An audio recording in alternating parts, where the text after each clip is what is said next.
Welcome back to another episode here on GEMS Podcast. I am your host, Genesis Amaris Kemp, and with me today is Ezekiel. Also, he goes by Zeke Williams, and here's a bit about him.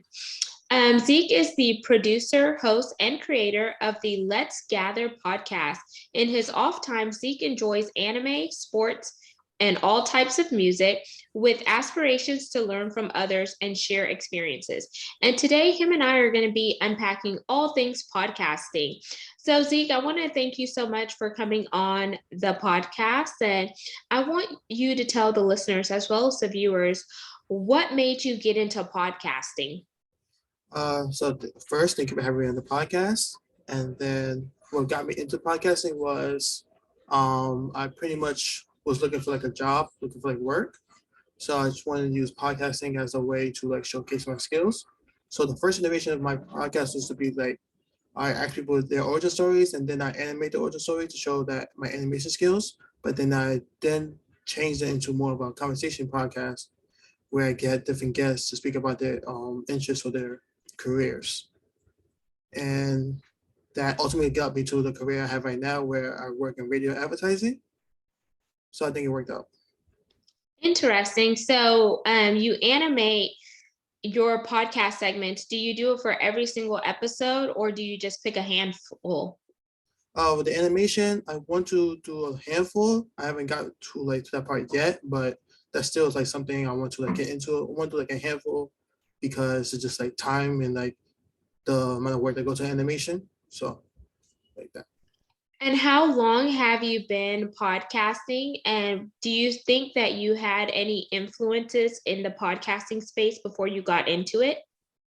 I've been podcasting since 2020, at least my first episode in 2020. I started the process in 2019. And I think our first podcast was in 2014 with the Game and Illuminati podcast where they talk about gaming, and then Earn Your Leisure a little bit later. So that's kind of like what were my influences. And then since when I started my podcast, a lot of people ask me how to start their own podcast. Okay, nice. So it sounds like you are a seasoned podcaster going back to 2014, and it sounded like you had a bit of a collaboration with some other people, and then that dissolved, and then you quickly came back to podcasting 6 years later and started your own where you could really pour into it what you wanted to see. So I know with podcasting, sometimes people don't realize how much work goes into podcasting because they're like, oh, you just talk into a mic or you just speak into a computer. But what would you say to anyone out there who is thinking about podcasting, but they think that it may be hard? I would say first thing, just know why you're doing it, like everything, because your why will let you know if you want to continue something or not. With me, once I got the job, I had to find a new why of why I wanted to continue podcasting because it fulfilled my goal. And then podcasting is hard and it is a lot of work. So I would say be prepared, and then be prepared to learn about things that you wouldn't have thought of to come out of nowhere as a challenge. Yeah, that's really good advice because, some people who are in the podcasting space, they edit their podcast. There are also those who do not edit their podcast. There's some who do their own marketing, as well as there's some who outsource. There's people who do fine tuning and put a whole bunch of emphasis around their podcast. You also have vidcast, which is the video component of a podcast that goes along with the audio component. And I always encourage people, whenever you are in the podcasting space, don't try to be like somebody else, but be like yourself, because that is what's going to make you stand out. Somebody wants to hear something different. They don't want to hear what's already out there in mainstream because it's going to be so repetitive. So whenever you think about your personal podcast, what are your core pillars and why did you choose them? Pretty much my core pillars like pretty much like a chill environment where people can learn and just be themselves and relax. With that, the reason I chose that is because that's kind of the personality I want to have, is just to be relaxed, because a lot of times people want to have like the got you questions, they want to have that sensational story, and I'm more about just say, how are you doing today? Why did you choose what you wanted to do? Like more like positive vibes. Are there any amazing podcast guests that you have interviewed so far that just really left a great impression on you and they've made you change something that you were doing in your life for the better, whether it was personally or professionally? With that, I'm going to say first the Panic Bros. These are friends of mine. One I went to college with, and another one they're best friends, and they pretty much made me add more things and like want to improve my podcasting because they was a couple years ahead of me, and they had their own like um video game tournaments, they stream and stuff like that. So they have like different elements. So seeing them and interviewing them maybe want to add more stuff to my podcast. Okay, and what were their names again? The Panic Bros. The Panagros. And where did you go to college? See, Baruch College. Baruch College? Yeah. Okay, what did you study there? Digital marketing. Oh, okay. So everything is in alignment. Yeah. You study digital marketing, you're in the radio space right now, and then you do animation, and now you're doing podcasting. So I could see how what you learned in school, you're actually applying it. So, with your background being what it is, have you thought about launching another podcast to complement your degree to just really help some of those individuals that are studying that degree field? And they may not necessarily want to pick up a textbook and open it because I'm going to be honest, when I was in college doing my undergrad, sometimes if I would read textbooks, I would literally fall asleep with my head in the book. So I would have to listen to audios or different things like that to feed myself with the knowledge, depending on what subject it was. I'll say another podcast. I have to hold off until later, just until because right now what I'm doing right now is a lot. But I'll probably probably help somebody produce somebody else's podcast who I would think is better in terms of what I study. Like they have a better expertise and they have a better grasp of like how to explain it to people who want to learn it or people who want to work in the field.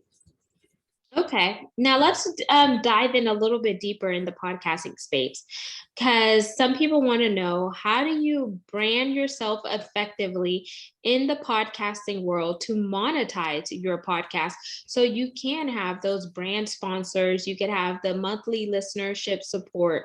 Are you monetizing your podcast in any way?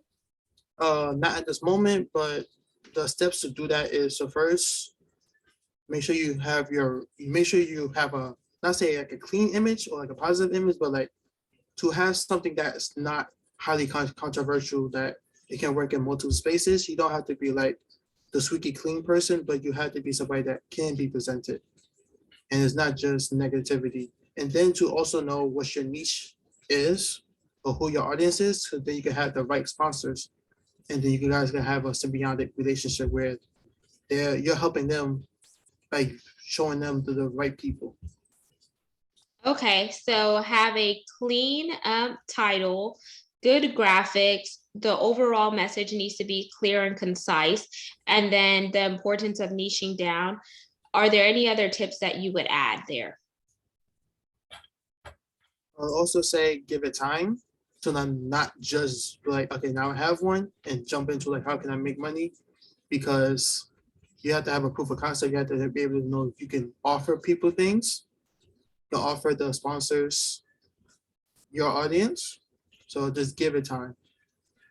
Wonderful advice there. And then with the sponsorships, I know there are different websites that you could partner with, like Podcorn, Libsyn, and etc. But would you advise people to use those sponsorship sites? Because those sponsors may not necessarily be your ideal avatar, but it may be a way for you to secure monetary gain. So you have to ask yourself that hard question. Am I willing to sell off my brand in a sense to make a quick buck, or do I want to zero in on my ideal avatar and do brand sponsorships with them? What are your thoughts there, Zeke? I would say it could be a good like stepping stone to be like, okay, to know how to talk to sponsors, how sponsors react to different things, what's like the different tie tables, what's the different payment methods, the like net 30, net 60. And then after the lessons you learn from there, then you can be like, okay, now I can actually make my own deck and then pitch myself to my own sponsors. Okay, nice. Now let's dive a little bit into KPIs, so key performance indicators, which is comprised of our data analytics whenever you're podcasting, like the geographic locations where your podcast is heard, male or female, the percentage, age range, and some of the other analytics. What analytics do you track, and how important is it to know what your statistics are? I track location, number of downloads, city, country. I can also track time of day, and it's pretty much you have to know where you're being listened to, and Okay. Know where you're being listened to, the yeah. time of the day, and then what are some of the other ones? Sorry, 1 second. Pretty much, what devices you've been listening on, like you listen on iPhones, computers, and stuff like that. Okay, when you talk about devices, do you think that's really important, whether it's a laptop versus an Android phone or an iOS? Or are you saying it so you could know what platforms feed into those different devices? Let's break that down a little bit there so there's not a disconnect with the listeners and viewers, because I think that's an important part. I would say both, because if somebody listens on a laptop, that means they're stationary. That could mean they're stationary in terms of where they listen to it. They listen on the phone, they can mean they listen on the go, on their commute. So that also depends on what time of day you want to upload the podcast, can influence that. And then if somebody listens to Apple, they might most likely have Apple Pay. So if you want to like monetize it with merch, make sure your website has Apple Pay to complement the people who might most likely buy your stuff. Okay, good deal there. And then you mentioned merchandise. So at what stage would you advise a podcaster to create some merchandise so they could also be branded by association? Because if people start buying their merchandise, it's also like a walking advertisement, whether they're using shirts, sweatshirts, mugs, or whatever. If somebody sees it, they'll be like, oh, what is that all about? And that is really creating some traction there around the brand. Any thoughts there? I would say have free stuff in the beginning, and then once people start asking for it, that could be a good testing ground.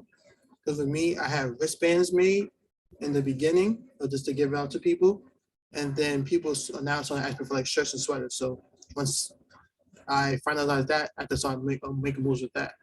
So you don't want to like sell things to your audience at first. You want them, I guess, want them to request it, because if you try to sell something, then they're going to reject it.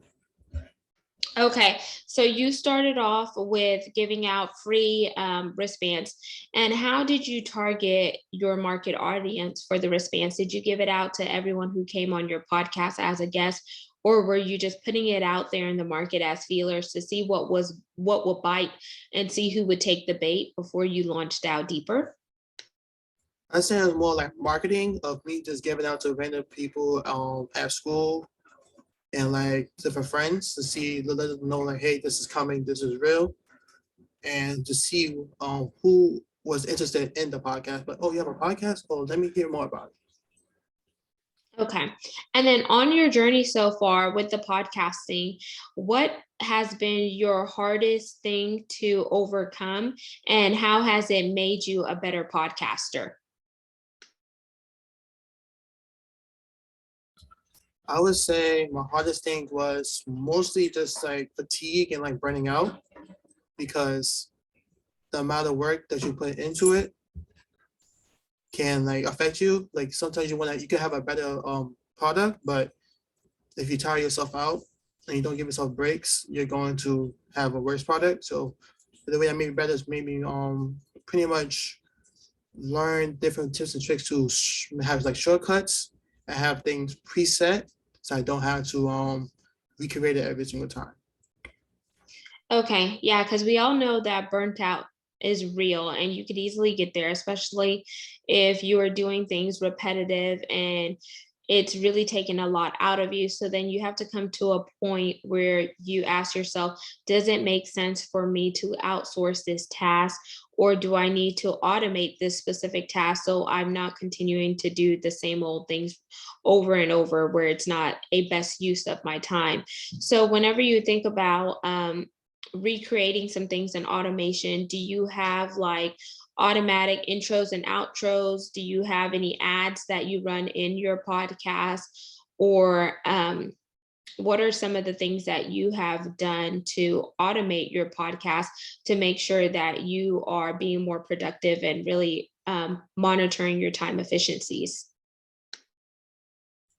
Say in Premiere, since I edit the episodes in Premiere, I have the like the intro graphics and like the logo already set inside the file, and I just had that file in one place, and then I copy that file to different folders, and then I can just drop the episode in there and drop the intro and outro. All I gotta do right now is just format it and just mess with the audio a little bit, so it's not me having to recreate the whole structure of the episode. It's already there, and it's just minor adjustments. Okay, so everything is kind of set up in Premiere, and is that a software that is free, or do you have to pay for that software? You have to pay with the Adobe Suite. If you're a student or a teacher or have access like in the school, then you could get the discount. But free alternative to Premiere is DaVinci Resolve, and there's another one that's also H. DaVinci Resolve is definitely one that people talk about a lot though. Okay, nice. And then whenever you think about the easiest thing in your podcasting journey, what has that been, and how has that helped you personally or professionally? And anything else that you want to add around that, around the easy thing that you learned as well as the hard thing, because there's always lessons to be learned. I would say the easiest was at first getting guests because I know a lot of friends, and then people are always interested in talking. They're like, "Oh, you have a podcast? Oh, let me be on there," and then that helped me get better communication. It helped me learn like different programs like Calendly to make it easier scheduling. Just like, hey, these are my times. You can just pick one. It's better. And then I guess like other difficulties is just that when I was doing it in person, um, I had two phones, but they recorded the main phone I recorded on. The It recorded every 30 minutes, and then it will reset itself. But that 1 second where it didn't pick up any video or audio. Luckily, I have a recorder with me, but then I was like, oh, I had to, since it's something I didn't think about, now I have to plan for this. Nice. And then as you think about where you see yourself in the future podcast wise, what are some of the goals that you hope to achieve by the end of this year?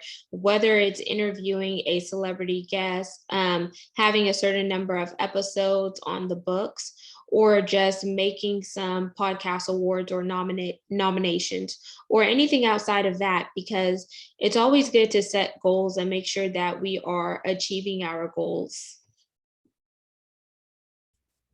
So far it was pretty much I have 15. I think it was like 1,500 downloads.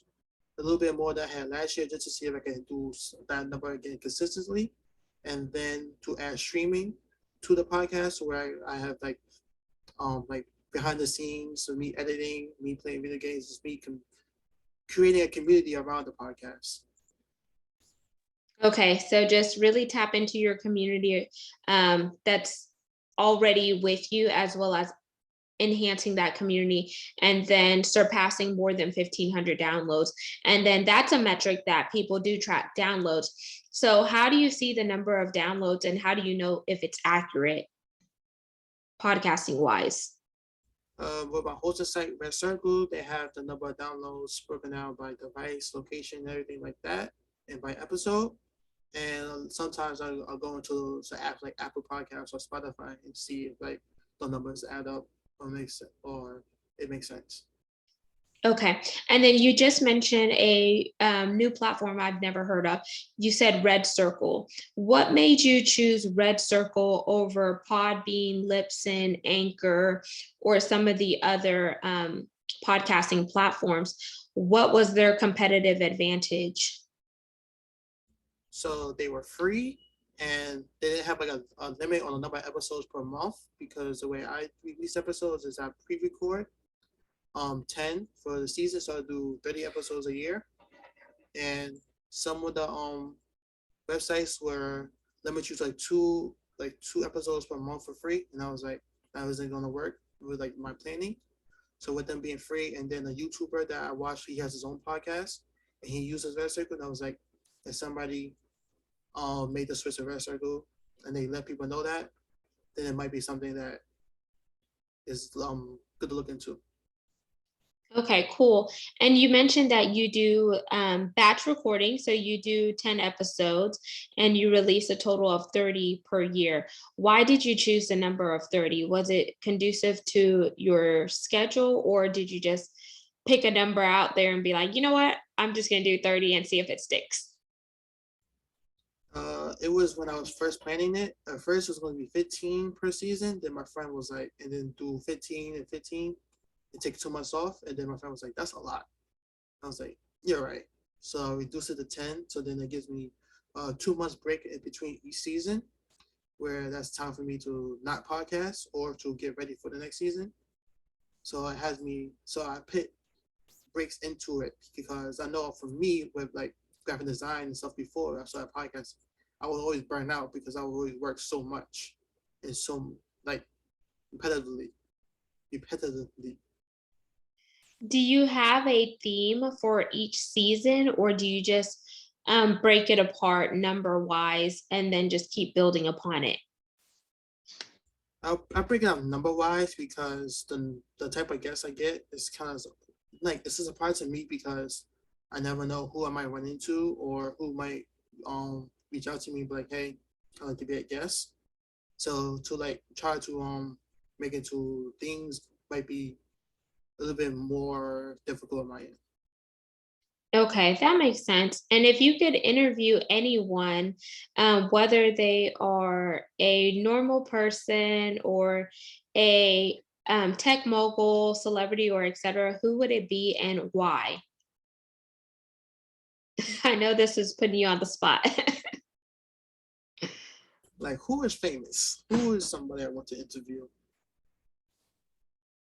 I probably would say Chadwick, because of just how his work ethic, and just like how did he get into like being Black Panther, and then like how he chose to have like wear all that responsibility of having such a big movie on his shoulders. Yeah, Boseman was incredible, and it's sad that we lost the legend because he was legendary in his own way. And I was so looking forward to Black Panther too. So I'm excited to see who the main role would be for Black Panther now that Chadwick is gone. So that's an incredible person. Have you ever thought about reaching out to anyone on his team to see if they could fill in some of the gaps for you? Because I always say that the sky isn't the limit because we know there's footprints on the moon. And that is a quote by Paul Brandt. So I feel like if you have a dream and you have a want and desire, you should go after it because it was placed inside of you for a reason. What are your thoughts there? I don't think I ever really like put thought into it. I was like, maybe that's something for later, but I probably should like think about like, so you can to like the team or like take to like a family member, like how was everything on your end as like watching it. And as we wind down, Zeke, I want you to leave the listeners as well as the viewers with a quote that will either educate them, inspire, or motivate them to launch their own podcasting journey or support fellow podcasters like yourself and I.